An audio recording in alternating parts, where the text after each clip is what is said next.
আমরা ক্রিয়া পড়ব, ক্রিয়া বিশেষণ পড়ব, যোজক, আবেগ এবং নির্দেশক পড়ব। এর মানে আজকে আমরা ব্যাকরণিক শব্দ শ্রেণী শেষ করে ফেলবো, ঠিক?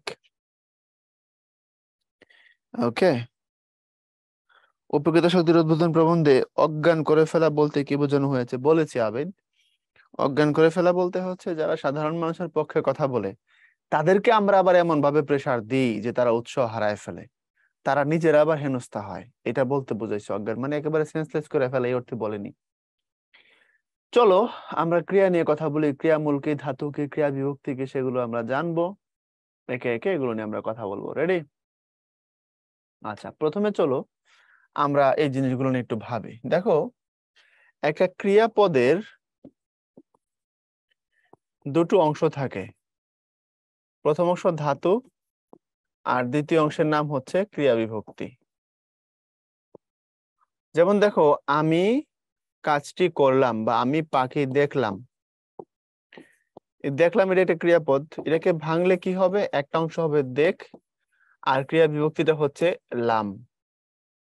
তো নর্মালি একটা ক্রিয়াপদকে ভাঙলে তুমি এরকম দুই ভাগে ভাঙতে পারবা। প্রথম অংশ যেটা পাবা ওর নাম হচ্ছে ধাতু, আর দ্বিতীয় অংশ যেটা পাবো ওটার নাম হচ্ছে ক্রিয়া বিভক্তি। তো তুমি চাইলে ক্রিয়া বিভক্তিকে চেঞ্জ করতে পারো, বিভিন্ন ফর্মে নিতে পারো। লাম না বলো, যদি এখানে ব বলো তাহলে হবে দেখবো, যদি বেন বলো তাহলে হবে দেখবেন, যদি লেন বলো তাহলে দেখলেন, যদি হচ্ছে ছিলি তাহলে দেখছিলি, আর যদি হয় ছিস দেখছিস, আর যদি হয় ছি তাহলে দেখছি। তো দেখো, দেখলাম থেকে শুরু করে দেখছি পর্যন্ত সবগুলোই কিন্তু ক্রিয়াপদ, রাইট? আর এই ক্রিয়াপদ গুলোর মধ্যে এই যে লাম থেকে শুরু করে ছি পর্যন্ত আসলো না, এগুলাকে ক্রিয়া বিভক্তি বলে। আর এই যে সবগুলোতে একটা জিনিস কমন, দেখ, এটার নাম হচ্ছে কি ধাতু। বুঝতে পারছি? তাহলে নর্মাল একটা ক্রিয়াপদের দুইটা ভাগ থাকে, একটা ভাগের নাম হচ্ছে ধাতু আর একটা ভাগের নাম হচ্ছে ক্রিয়া বিভক্তি। এই ধাতুকে ক্রিয়ার মূল বলা হয়, ধাতুকে আবার ক্রিয়া প্রকৃতিও বলা হয়। তুমি যখন প্রকৃতি প্রত্যয় পড়ছো, এই প্রকৃতি শব্দের অর্থ তোমাদের দেখাইছিলাম, মনে করে দেখো, প্রকৃতি মানে হচ্ছে মূল। এর মধ্যে যেটার নাম ক্রিয়া প্রকৃতি ছিল, এই ক্রিয়া প্রকৃতি মানে হচ্ছে ক্রিয়ামূল বা ধাতু।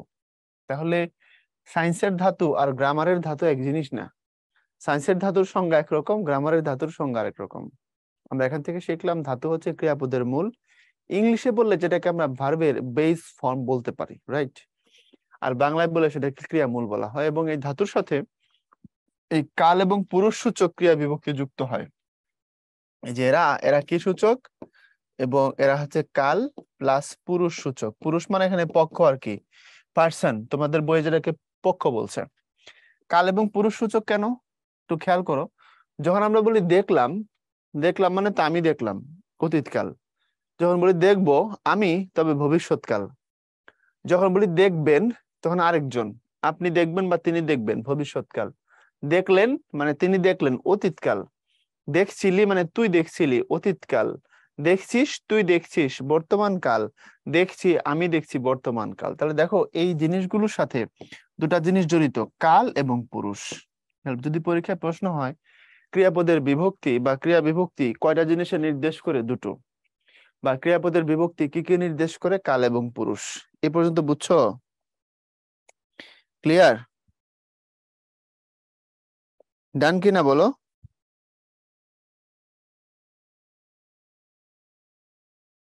ওকে,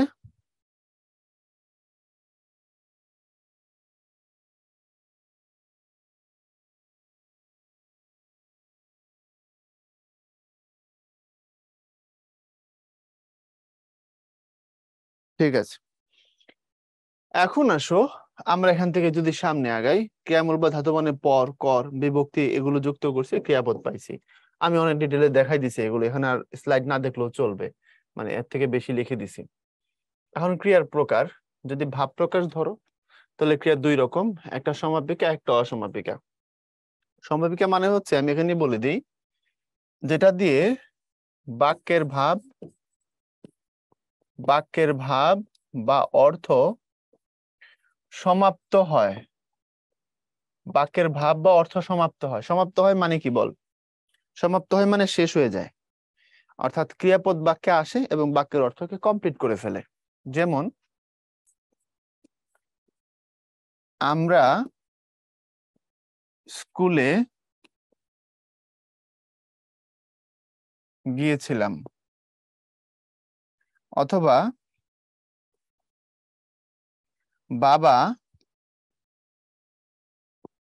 আমার জন্য উপহার এনেছেন।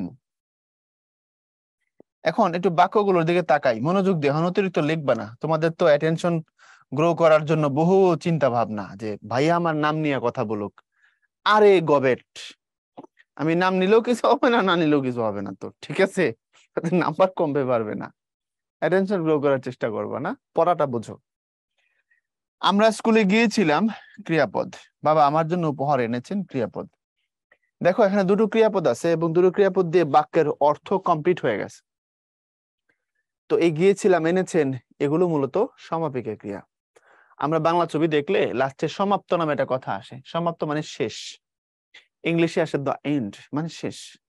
তাহলে সমাপ্ত সমাপিকা কাছাকাছি না কথাগুলো? তো যে ক্রিয়াপদ বাক্যকে অর্থগতভাবে কমপ্লিট করে ফেলে ওই সমাপিকা বলে। এখন এমন ক্রিয়াপদও আছে যেটা বাক্যকে অর্থগতভাবে কমপ্লিট করতে পারে না। ক্রিয়াপদ তবে বাক্যকে অর্থগতভাবে কমপ্লিট করে না, আরেকটা ক্রিয়ার দরকার হয়। তো যারা কমপ্লিট করতে পারে না তারাই হচ্ছে অসমাপিকা ক্রিয়া। যেমন আমরা বলেছি বাক্যের ভাব অর্থ সমাপ্ত হয়, এখানে কি বলবো? এখানে বলবো বাক্যের ভাব বা অর্থ কি হয় না, পুরোপুরি সমাপ্ত হয় না। বাক্যের ভাব বা অর্থ সমাপ্ত হয় না। বাক্যের ভাব বা অর্থ কি হয় না রে পাগলা? সমাপ্ত হয় না। আচ্ছা, সেটা কেমন? আসলে এবার বাক্যে যাই, তাইলে না বিষয়টাকে ঠিকঠাক মতো ক্লিয়ার করা যাবে না। আচ্ছা, যেমন দেখো, আমরা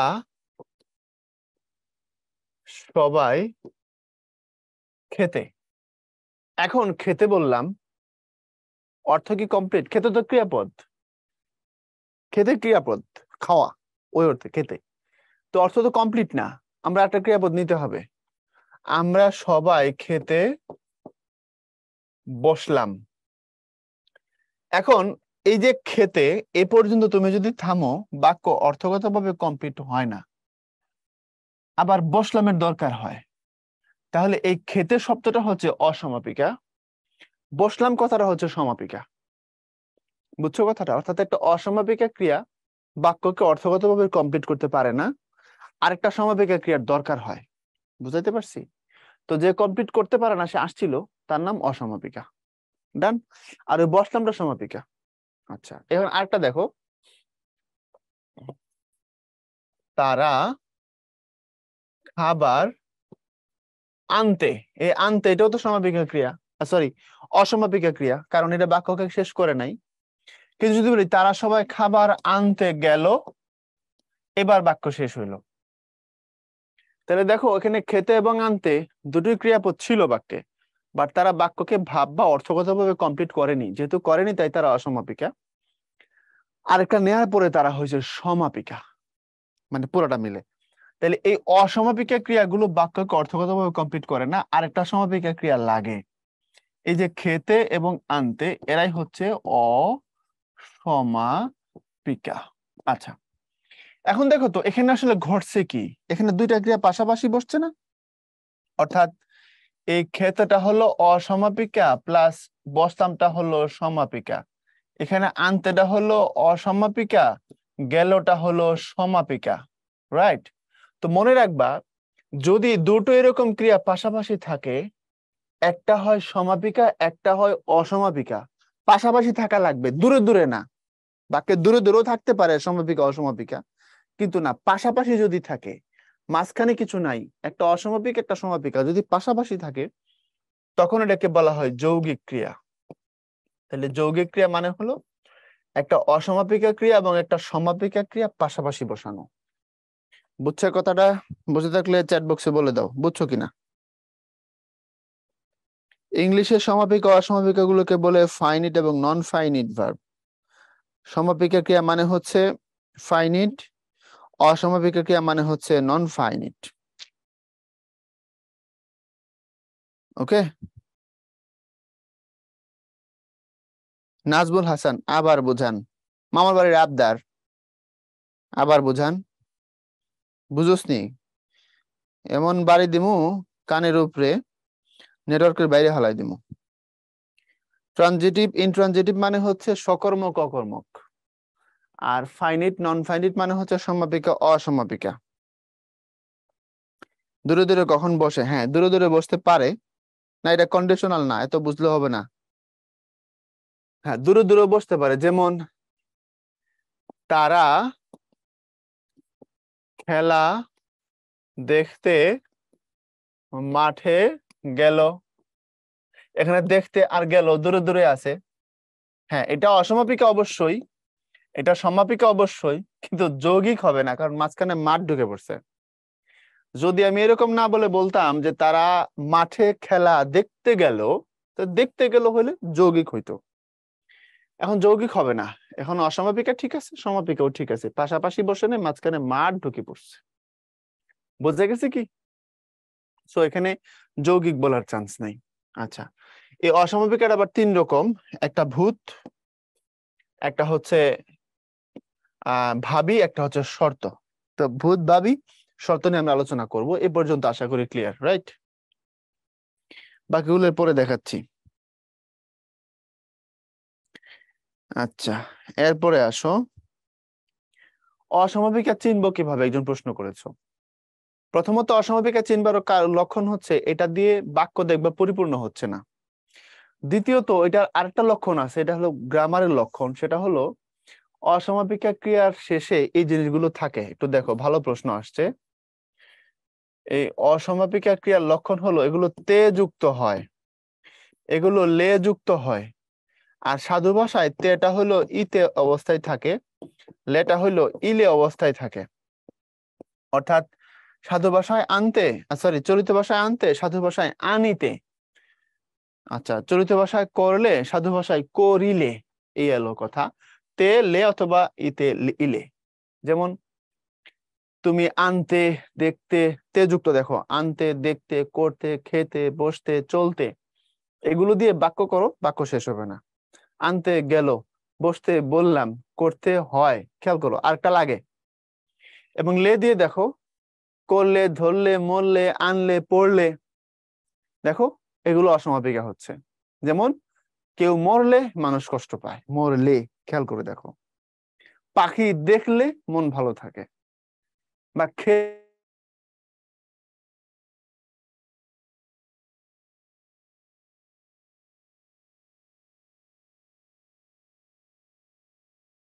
একই জিনিস। বুঝতে পারছি? অসমাপিকা ক্রিয়া অর্থগত দিকে সমাপিকা ক্রিয়ার উপরে নির্ভরশীল থাকে। ডান? ক্রিয়াপদের শেষে তে অথবা লে যুক্ত থাকে, এটা বলেছি। পড়াশোনা তো মোটে নাই, সব মাস্টারের উপর ছেড়ে দেবে, নিজেরা বই খোলস না, ক্লাসে ডিস্টার্ব করো। এত সহজ করে বলছি, বুঝি না ভাই, আবার বুঝান। কপালে দুঃখ আছে, অনেক দুঃখ আছে কপালে। বই খুলতে হবে এবং পড়তে হবে, নিজেকে নিজে সময় দিতে হবে। প্রশ্ন করা ভালো, কিন্তু নির্লজ্জ হওয়া ভালো না।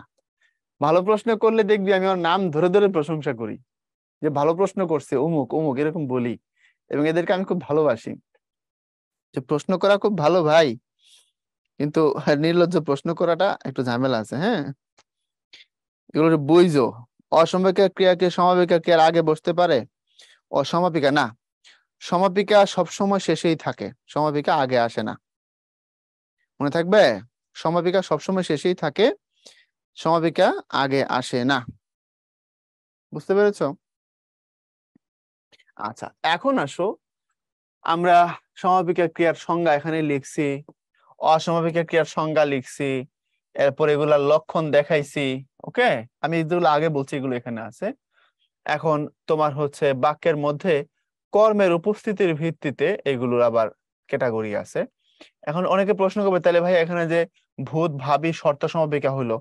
ভূত মানে যেটা হয়ে গেছে, অতীত নির্দেশ করবে, এগুলো পরীক্ষায় আসে না। ভাবী মানে ভবিষ্যৎ নির্দেশ করবে, আর শর্ত মানে শর্ত নির্দেশ করবে। যেমন তুমি আসলে আমি যাব, এই যে তুমি আসলে, এই অর্থে। এটা বইয়ে আছে, জাস্ট 2 মিনিটের পড়া, একটু দেখে নিও। এগুলো খুব একটা পরীক্ষা দেয় না। এবং তুমি যদি সমাপিকা অসমাপিকা বুঝতে পারো, তাহলে ভূত, ভাবী বুঝতে পারো। ভাবী মানে এখানে ভাইয়ের বউ না, ভবিষ্যতে যেটা হবে। আর ভূত মানে যেটা হয়ে গেছে, ঠিক আছে। আর শর্ত মানে যেটা দিয়ে কন্ডিশন বোঝাবে। দেখো, বাক্যের মধ্যে কর্মের উপস্থিতির ভিত্তিতে ক্রিয়া ক্রিয়া 3 রকমের হয়: সকর্মক, অকর্মক, দ্বিকর্মক। এখন কর্ম থাকা না থাকাকে ইংলিশে ট্রানজিটিভ, ইনট্রানজিটিভ বলে। আর বাংলায় কর্ম থাকলে সকর্মক, কর্ম না থাকলে অকর্মক, দুইটা থাকলে দ্বিকর্মক। একটু বাক্যের দিকে তাকাও, এই জায়গাটা একটু কঠিন কিন্তু, হ্যাঁ, এটা এটা অনেক কঠিন। এখন প্রশ্ন হচ্ছে, তুমি কর্মই তো চিনো না, তুমি কর্ম চিনো না। কর্ম মানে হচ্ছে ইংরেজিতে যেটাকে তুমি অবজেক্ট বলো, এটা হচ্ছে বাংলায় কর্ম। তো আমি কর্ম কি করে চিনবো বাংলা বাক্যে? মনে রাখবা, ক্রিয়াকে কি অথবা কাকে দ্বারা প্রশ্ন করলে যে জবাব পাওয়া যায় তাকে কর্ম বলে। এখন প্রশ্ন করার টুলস হচ্ছে কি অথবা কাকে, এটা দিয়ে। তো যে জবাব পাওয়া যায় সেটা কর্ম। এখন প্রশ্ন হচ্ছে, যদি তুমি জবাব না পাও তাহলে কি হবে? জবাব না পেলে বুঝবে এখানে কর্ম নাই, সোজা কথা। জবাব না পেলে তুমি বুঝবে এখানে কি নাই, কর্ম নাই। কর্ম নাও থাকতে পারে, অকর্মক হবে। তাহলে অকর্মক মানে এখানে লিখে দিলাম আমি, অকর্মক মানে কর্ম নাই। সকর্মক মানে কর্ম আছে। দ্বিকর্মক মানে কর্ম দুইটা। এখন আসো আমরা বাক্যগুলোর দিকে একটু তাকাই। এটার একটা উদাহরণ নিলাম। আমি বললাম যে সে বাজারে যায়। এখন এখানে প্রশ্ন করো, কি যায়? উত্তর আসে না। কাকে যায়? উত্তর আসে না। তোমাকে প্রশ্ন করতে হবে ক্রিয়াপদের উপর, কি বা কাকে দ্বারা, উত্তর আসে না। তাইলে এখানে যায় যে ক্রিয়াটা পাইছো ওইটা হচ্ছে অকর্মক ক্রিয়া, কারণ তার সাথে কোনো কর্ম যুক্ত নাই। এবার এখানে আসো, আমি বললাম সে চিঠি লিখে। এখন ক্রিয়াপদ, প্রশ্ন করো কি লিখে? উত্তর হবে চিঠি। কাকে দিয়ে প্রশ্ন করার দরকার নাই, যেহেতু তুমি কি দিয়ে পাওয়া গেছো। তাইলে এই বাক্যে চিঠি যে শব্দটা, চিঠির নিজে হচ্ছে কর্ম, আর লিখে এটা হচ্ছে একটা সকর্মক ক্রিয়া, কারণ তার সাথে কর্ম যুক্ত আছে। তাই এবার আসলে দ্বিকর্মক ক্রিয়াটা একটু দেখি। বাবা আমাকে জামা দিয়েছেন। বাবা আমাকে কি দিয়েছেন? জামা দিয়েছেন। একটু লক্ষ্য করে, জায়গাটা কিন্তু কঠিন। বাবা আমাকে জামা দিয়েছেন। এখন যদি এখানে এসে প্রশ্ন করো, যদি এখানে প্রশ্ন করো কি দিয়েছেন, উত্তর পাবা হচ্ছে প্রথমত পাবা জামা। দেখো, যদি প্রশ্ন করো কি দিয়েছেন, উত্তর হলো জামা। যদি প্রশ্ন করো কাকে দিয়েছেন, উত্তর হবে আমাকে। তাহলে এখানে কর্ম কয়টা হইলো? কর্ম দুইটা। আমাকে এটাও একটা কর্ম, জামা এটাও একটা কর্ম। তাহলে দেখো, যদি ক্রিয়াটা দ্বিকর্মক হয়, মানে দুইটা কর্ম যদি থাকে, একটা কর্ম হবে ব্যক্তিবাচক, একটা হবে বস্তুবাচক। জামাটা বস্তু, আমাকে এটা ব্যক্তি। এবং এখানে একটা মজার বিষয় আছে। মজার বিষয়টা হচ্ছে, যদি কর্ম দুটো হয়, অর্থাৎ ব্যক্তিবাচক বস্তুবাচক দুই টাইপের কর্মই যদি থাকে, তখন মনে রেখো, যেটা বস্তুবাচক হয় এটাকে মুখ্য কর্ম বলে, আর যেটা ব্যক্তিবাচক হয় সেটাকে গৌণ কর্ম বলে। এখন প্রশ্ন হতে পারে, ভাইয়া যদি মানুষটা, ব্যক্তিটা মুখ্য হইতো তাহলে ভালো হইতো। ঠিক আছে, মনে হইতে পারে, বাট এটা মনে করার দরকার নেই। যেটা বস্তুবাচক সেটা মুখ্য কর্ম, যেটা ব্যক্তিবাচক সেটা গৌণ কর্ম। এখন কথাটা কিসের ভিত্তিতে করা হয়েছে, মুখ্যটা গৌণটা? ভিত্তিটা হলো এই যে এখানে আমি তোমারে বলতাছি, ভিত্তিটা একটু বুঝে নাও। দেখো, এখানে ক্রিয়াপদ হলো দিয়েছেন, তার কাছাকাছি কোনটা? জামা। তো যে কর্মটা ক্রিয়াপদের কাছাকাছি থাকে সেটাকে মুখ্য ধরা হয়, আর যেটা ক্রিয়াপদ থেকে একটু দূরে থাকে সেটাকে গৌণ ধরা হয়। বুঝছো? তো তুমি এইভাবে যত বাক্যই করো না কেন, যত বাক্যই করো না কেন, শিক্ষক আমাকে বই পড়িয়েছেন, আমাকে বই পড়িয়েছেন, বই আর পড়িয়েছেন পাশাপাশি। তো এই টাইপের দ্বিকর্মকের যত বাক্যই করো, সবকিছুতে যে বস্তুবাচক কর্মটা হবে এটা ক্রিয়ার কাছাকাছি থাকবে, আর ক্রিয়ার কাছে থাকলেই সেটাকে মুখ্য বলে। আর মুখ্য সবসময় বস্তু হয়, আর গৌণটা সবসময় ব্যক্তি হয়। এ পর্যন্ত ক্লিয়ার কিনা আমারে বলো, দ্রুত বলো। ডান?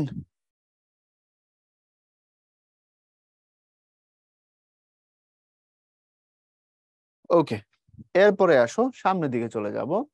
এখানে সকর্মক, অকর্মক, দ্বিকর্মক, নানান ইয়ার উদাহরণ দিয়ে রাখছি, যেটা আমি এতক্ষণ এখানে বুঝাইলাম, এটা আবার এখানে স্লাইডে লেখা অবস্থায় আছে। এরপরে গঠন বিবেচনায় ক্রিয়া আবার 5 রকম: সরল ক্রিয়া, প্রযোজক ক্রিয়া, নাম ক্রিয়া, সংযোগ ক্রিয়া, যৌগিক ক্রিয়া। দেখো তো এখানে তোমাদেরকে অলরেডি আমি যৌগিক ক্রিয়াটা বুঝাই দিছি। সরল ক্রিয়াটা তুমি বুঝছো, আমি বলি না যেটা সরল ক্রিয়া। বাকি থাকলো প্রযোজক, নাম ক্রিয়ার সংযোগ ক্রিয়া। আচ্ছা, তো সরল ক্রিয়া মানে হচ্ছে সোজা ক্রিয়া, যেটাকে আমরা ক্রিয়া দেখি, যেমন সে লিখছে।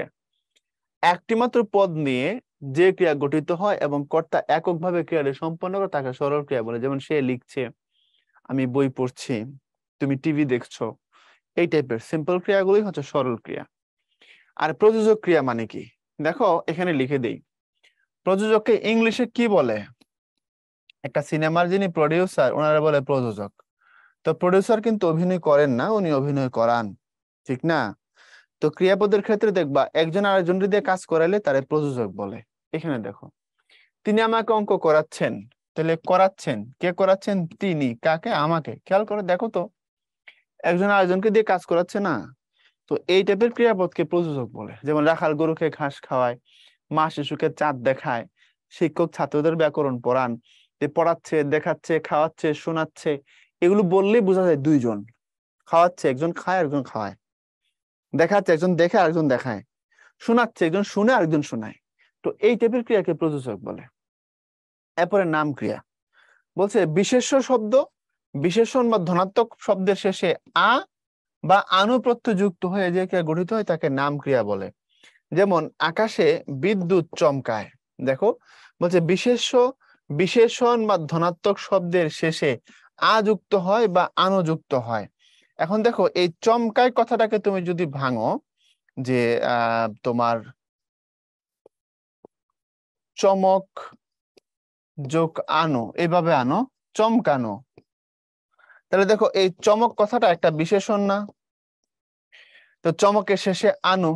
অথবা ধরো এখানে দেখো, শিক্ষক ছাত্রকে বেতাচ্ছেন, এটা দিয়ে, এটা একটা ফালতু উদাহরণ, এটা কঠিন, ফালতু, বোঝা যায় না। এখানে দেখো, শিক্ষক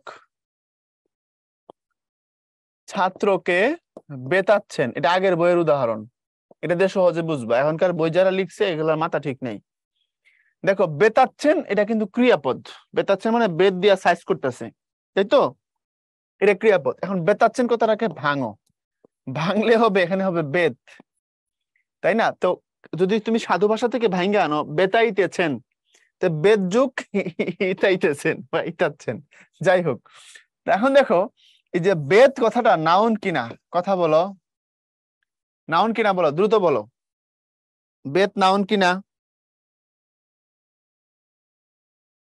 দ্রুত। বেদ নাউন। তো যে ক্রিয়াপদের মূলে একটা নাউন থাকে, এই যে একটা নাউন থাকে, বা একটা অ্যাডজেক্টিভ থাকে, বা একটা অব্যয় থাকে, ধনাত্মক অব্যয়ের ব্যাখ্যা আমি দিব। তাহলে দেখো, বেতাচ্ছেন বা বাবা ঘুমাচ্ছেন, খেয়াল করো, বাবা ঘুমাচ্ছেন। তো ঘুমাচ্ছেন ক্রিয়াপদ, কিন্তু এটার মূলটা যেটা ঘুম, এটা তো নাউন। যেমন স্বাস্থ্যের জন্য ঘুম উপকারী, খেয়াল করে দেখো, স্বাস্থ্যের জন্য ঘুম উপকারী, এখানে ঘুম তো নাউন। তো যে ক্রিয়াপদ গুলোর মূলে নাউন আছে বা অ্যাডজেক্টিভ আছে, এই যে তুমি এই চমক কথাটাকে অ্যাডজেক্টিভ হিসেবে নেওয়া যায়, তাই না? তো যে ক্রিয়ার মূলে বিশেষ্য থাকে, বিশেষণ থাকে, অথবা ধনাত্মক অব্যয় থাকে। ধনাত্মক অব্যয় মানে হচ্ছে অনুভূতিজাত কাল্পনিক ধ্বনি। অনুভূতিজাত কাল্পনিক ধ্বনি, যেমন তোমার হচ্ছে শাঁসা করা, ঠেঠে করা, হি হি করা, হু হু করা, যেমন মাথা ঝিমঝিম করছে, এই জাতীয়। বা মাঠঘাট রোদ্রে খা খা করছে, কুকুরটা ঘেউ ঘেউ করছে, ঝমঝমিয়ে বৃষ্টি নামলো, হ্যাঁ টাপুর টুপুর করে বৃষ্টি নামলো, বা ঝমঝমিয়ে, দেখো ঝমঝমিয়ে, এই জাতীয় কথাবার্তা যেসব ক্রিয়ার ভিতরে থাকে সেগুলোকে নাম ক্রিয়া বলা হয়। সহজ জিনিস। তোমার বইয়ের উদাহরণ দিয়ে বোঝা একটু কঠিন, আগের বইয়ের উদাহরণ দিয়ে বোঝা একটু সহজ, এই জন্য আমরা আগের বইটা পড়তে বলি। এরপরে সংযোগ ক্রিয়া। আমরা এখানে বলছিলাম বিশেষ্য বিশেষণ বা ধনাত্মক অব্যয়ের শেষে আ অথবা আনো, আর এখানে বিশেষ্য বিশেষণ বা ধনাত্মক অব্যয়ের পরে করা কাটা হওয়া ধোয়া ধোয়া এগুলো যদি থাকে তখন তাদের সংযোগ ক্রিয়া বলা হয়। এখন সংযোগ ক্রিয়াটা অনেকটা যৌগিক ধাতুর মতো, যেমন গান করা, উদয় হওয়া। একটু খেয়াল করে দেখো, এই যে করা এটা ক্রিয়াপদ, তার আগে গান, হওয়া এটা ক্রিয়াপদ, তার আগে একটা নাউন। তো বলছে বিশেষ্য বিশেষণ বা ধনাত্মক অব্যয়ের পরে করা কাটা হওয়া, যেমন আমি বললাম যে সে লজ্জা পায়, বা সে ভয় পায়, বা সে ভীতু হয়েছে। দেখো বিশেষণ, তারপরে ক্রিয়াপদ, তারপরে দেখো বিশেষ্য ক্রিয়াপদ, বিশেষ্য ক্রিয়াপদ। তো এখানে বেসিক্যালি দুইটা পার্ট থাকে এটার, বুঝছো? এই ক্রিয়াটার দুইটা পার্ট, একটা ক্রিয়াপদ অবশ্যই থাকবে, ওই যে করা কাটা হওয়া দেখা ধরা এগুলো, যেমন পাখি ধরা, খেয়াল করো, হ্যাঁ পাখি ধরা। তারপরে ধরো চা খাওয়া, এই যে চা আর খাওয়া, পাখি আর ধরা, এরকম টু পার্টের যেগুলো হবে সেগুলোর নাম যৌগিক ক্রিয়া, সরি সংযোগ ক্রিয়া। আর যৌগিক ক্রিয়া তোমাদের অলরেডি বুঝাই দিছি, যদি একটা অসমাপিকা প্লাস একটা সমাপিকা পাশাপাশি থাকে তখন দুইটাকে একসাথে মিলে কি বলে, যৌগিক ক্রিয়া। এটা অনেক আগে বুঝাইছি। ইয়েস। এরপরে দেখো ক্রিয়া বিশেষণ। আচ্ছা এতক্ষণ যা বললাম ক্রিয়া বুঝছো কিনা? ক্রিয়া বুঝছো? পড়া আছে আর 5 মিনিটের, ফার্স্ট পড়লে ভালো হয়, হাউকাউ করো কেন? আচ্ছা, ক্রিয়া বিশেষণ মানে সোজা কথা এটারে বলে অ্যাডভার্ব। এখন অ্যাডভার্বের এমপিটি তোমাদের বুস্টারের ক্লাসে একটু বলছি আমি। এমপিটি মানে adverb of manner, adverb of place, adverb of time. এই তিনটা হচ্ছে বেসিক অ্যাডভার্ব, এর বাইরে আর দুইটা আছে তোমাদের। ম্যানার মানে কিভাবে, প্লেস মানে কোথায়, টাইম মানে কখন। তাহলে ধরনবাচক মানে হচ্ছে অ্যাডভার্ব অফ ম্যানার, কালবাচক মানে হচ্ছে অ্যাডভার্ব অফ টাইম, আর তোমার স্থানবাচক মানে হচ্ছে অ্যাডভার্ব অফ প্লেস। এখন আসো দেখো ধরনবাচক, টিপ টিপ বৃষ্টি পড়ছে, কিভাবে পড়ছে, টিপ টিপ, কিভাবে দিয়ে প্রশ্ন করলে ম্যানার আসে। কালবাচক, আজকাল ফলের চেয়ে ফুলের দাম বেশি, কখন, আজকাল, সময়ের সাথে দেখো সম্পর্ক, খুবই সহজ এগুলো, এখানে ব্যাখ্যাগুলো আছে। এরপরে দেখো স্থানবাচক, মিছিলটি সামনে গিয়ে গেল, কোথায় গিয়ে গেল, সামনে গিয়ে গেল। এর বাইরে আর দুটো আছে, একটা নেতিবাচক একটা পদানু। নেতিবাচক মানে না, নি ইত্যাদি দিয়ে ক্রিয়ার নেতিবাচক অবস্থা বোঝায়, যেমন সে এখন যাবে না, তোমার কথা আমি শুনিনি, আমার কথা সে রাখে নাই, এগুলো, এগুলোকে মূলত আগে অব্যয় বলা হতো, এখন তোমাদের বইয়ে নেতিবাচক ক্রিয়া বিশেষণ বলে এগুলাকে অ্যাডভার্বের ভিতরে ঢুকাই দিছে, এই জন্য দুইটা বাড়ছে, আগে এগুলো ছিল না। এরপরে পদানু, পদানু কথাটাকে ভাঙলে হয় পদের অনু, মানে পদের ছোট্ট অংশ, বাক্যের মধ্যে বিশেষ ভূমিকা পালন না করলেও কি যে বা না তো এগুলোকে পদানুর ক্রিয়া বিশেষণ হিসেবে কাজ করে, অর্থাৎ এদের তেমন কোনো ভূমিকা নাই। আগে এই যে খুব যে বলেছিলেন আসবেন, আগের বইটার যে নাম ছিল সংযোজক অব্যয়, আর এখন এগুলোকে বলছে পদানু ক্রিয়া বিশেষণ। পদানু মানে পদের অনু, এরকম ছোট ছোট পার্ট গুলো তোমার বইয়ে 5-6টার নামই আছে, মুখস্থ করে ফেলাও, পরীক্ষা আসলে হুবহু কমন। যৌগিক ক্রিয়া কোনটি? এখানে দুটো যৌগিক ক্রিয়া, লঞ্চ করার দরকার নাই, দুটো যৌগিক ক্রিয়া। আমি যখন পোল দিছি ওই গল্প করতে করতে নাকি এটা কাজ করার মাঝখান দিয়ে অপশন সাজানোর সময় 2 বাক্যে দিয়ে দিছি, দেখো চলে গেল, এটাও যৌগিক ক্রিয়া, খেতে চায় এটাও যৌগিক ক্রিয়া। সে খেতে চায় আর সে বাজারে চলে গেল, চলে অসমাপিকা, গেল অসমাপিকা, খেতে অসমাপিকা, চায় সমাপিকা। তো দুটো অপশনের দুই জায়গায় উত্তর। বই পড়তে হবে না, হেপবু রক্ষা করে এগুলো হবে না, তাই পোল আমি লঞ্চ করলাম না, উপরে দুটো যৌগিক ক্রিয়া মনে থাকবে। এরপরে যোজক, যোজককে পড়াইতে হবে, দরকার আছে। যোজক মানে হচ্ছে সোজা কথা কানেকটিভস, অনেকে এটাকে তোমার কনজাংশন বলার পক্ষে কনজাংশন বলা যাবে না, কারণ কনজাংশনের ভিতরে অনেকগুলো ভাগ আছে, তার মধ্যে একটার নাম হচ্ছে কানেকটিভস। জিলানি বারবার লিখতেছে বেতাচ্ছেনের সেন কি সাফিক্স, না বেতাচ্ছেনের সেনটা হচ্ছে বেসিক্যালি ক্রিয়া বিভক্তি। তো তুমি যখন এত প্রশ্ন লিখো এখানে, আমার কথা শুনতে পাও কখন? কখন শুনতে পাও? এখন যোজক মানে হচ্ছে কানেকটিভস, এরা যুক্ত করবে, সোজা কথা, এরা এক ধরনের অব্যয়, এরা যুক্ত করবে। তো যোজক চিনবার একটা উপায় আছে, উপায়টা আমি গত কোন দিন বলছি কিনা অফ বুস্টারে বলছি। দেখো ফ্যান বয়েস, এটা হচ্ছে সিস্টেম চিনবার, এর বাইরেও আছে, তবে সহজে বুঝলে এফ মানে হচ্ছে ফর, এ মানে হচ্ছে এন্ড, এন মানে হচ্ছে নিদার নর, বি মানে হচ্ছে বাট, ও মানে হচ্ছে অর, তারপরে ওয়াই মানে হচ্ছে ইয়েট, এস মানে হচ্ছে সো। তো এগুলো তো অ্যাটলিস্ট মনে থাকবে নাকি, না এটাও বলে বসে থাকবা? এটা ইংরেজিতে কম্পাউন্ড সেন্টেন্সে লাগে, বাংলা যৌগিক বাক্যে লাগে। সাধারণ বিকল্প বিরোধ কারণ যোজক সাপেক্ষ সবই যোজক। বাক্যে কেমন অর্থ দিল তার উপরে ডিপেন্ড করে, কখনো সাধারণ বলি, কখনো বিকল্প বলি, কখনো বিরোধ বলি, এই আর কিছু না, সবাই যোজক। পরীক্ষায় যোজক বলতে পারলেই হবে। সাধারণ যোজক রহিম ও করিম, বিকল্প লাল বা নীল, তাহলে হয় লাল আনো বা নীল আনো, বা একটা যোজক এই বাক্যে সে লাল বা নীলকে বিকল্প অর্থ দিছে, এই বিরোধ যোজক। এত পড়লাম কিন্তু পরীক্ষায় পাশ করতে পারলাম না, তাহলে পড়লে তো পাশ করার কথা, পাশ করতে পারে নাই। তো বাক্যের একটা অংশের সাথে আরেকটা অংশের কন্ট্রাডিকশন আছে, এই কন্ট্রাডিকশন বুঝাইছে কিন্তু দ্বারা, সো কিন্তু বিরোধ যোজক। এরপরে কারণ নিজেই কারণ যোজক, ফালতু। সাপেক্ষ যোজক, এটাকে মনে রাখবা শর্ত দিয়ে, সাপেক্ষ বললে বুঝবে এখানে শর্ত আছে। যদি রোদ ওঠে তবে রওনা দেব, এগুলো সবগুলো সাপেক্ষ সর্বনাম, কমপ্লেক্স সেন্টেন্স এগুলোর ব্যবহার আছে, খেয়াল করে দেখো। যদি, তবে, যখন, তখন, যেমন, তেমন, যার, তার, যে, সে, যিনি, তিনি, ইত্যাদি ইত্যাদি, রাইট? এগুলোর নামকে সাপেক্ষ যোজক বলা হয়। সাপেক্ষ যোজক কখনো একা বসে না, মনে রাখবা এগুলো বসে হচ্ছে জোড়ায়। যেমন বুনো ওল, তেমন বাঘা তেঁতুল, যেখানে বাঘের ভয় সেখানে সন্ধ্যা হয়, যদি তুমি আসো তবে আমি যাব, বুঝছো? ওকে, তারপরে আসো আবেগ। আবেগ মানে হচ্ছে ইংরেজিতে এটারে বলে ইন্টারজেকশন, ইংরেজিটাকে কি বলে? ইন্টারজেকশন। তো আমরা যখন মনের এক্সক্লামেশন গুলো প্রকাশ করি, হাসি, আনন্দ, বেদনা, কান্না, দুঃখ, কষ্ট, ভালোবাসা, যেগুলো দিয়ে করি এগুলোকে আবেগ বলে। যেমন সিদ্ধান্ত বোঝানোর জন্য আমরা বলি হ্যাঁ, প্রশংসা বলার জন্য বলি সাবাস, বিরক্তি বোঝানোর জন্য বলি ছি ছি ছি, এরকম কথা আর মুখে মানায় না।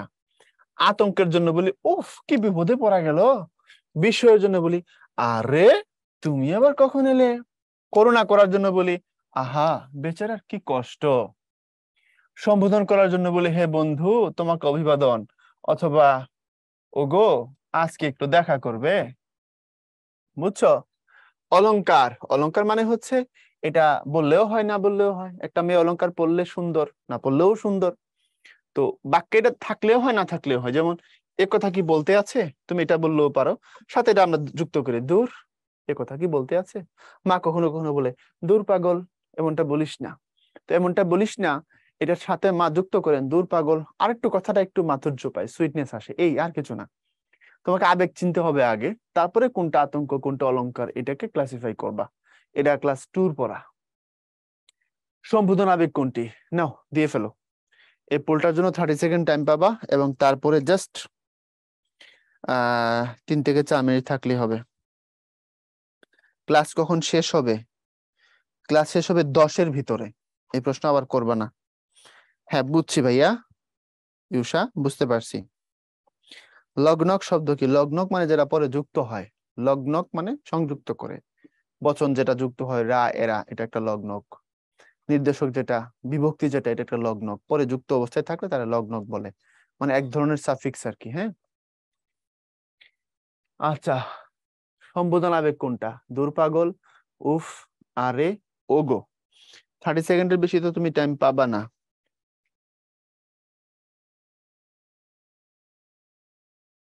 দ্বিকর্মক ও প্রযোজক ক্রিয়ার মধ্যে পার্থক্য কি?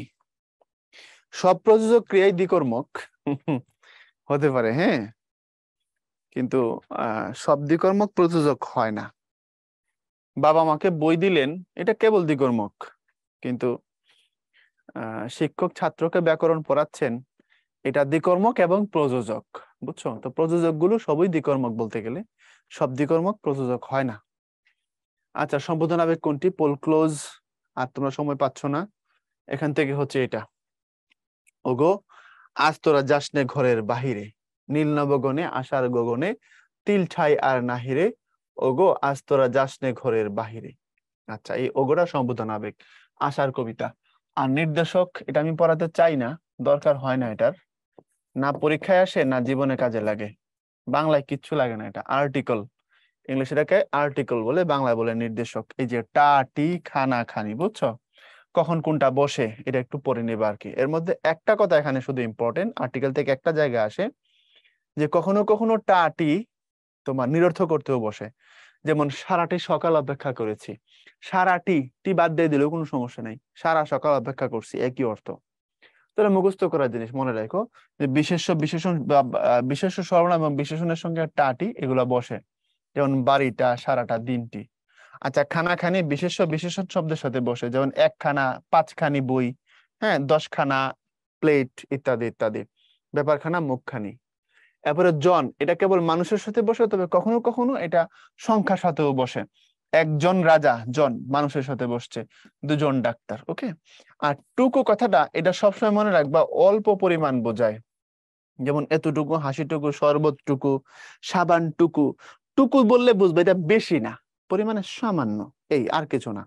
তো এই 4টা কথা মনে রাখলে এখান থেকে কাহিনী শেষ। এবং আমি বলছি এটা ইংলিশে প্রচুর কাজে লাগে, আর্টিকেল নিয়ে অনেক পড়া আছে, ইংলিশে অনেক ডিটেইল পড়তে হয়, বাট বাংলায় আর্টিকেল অত প্রভাবশালী কিছু না।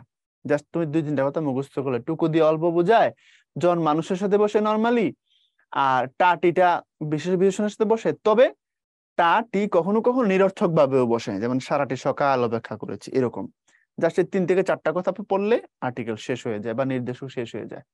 বুঝতে পেরেছো কি? তো এই ছিল তোমাদের সাথে আজকের আয়োজন, সাথে থাকার জন্য ধন্যবাদ। আবার কথা হবে। আল্লাহ হাফেজ।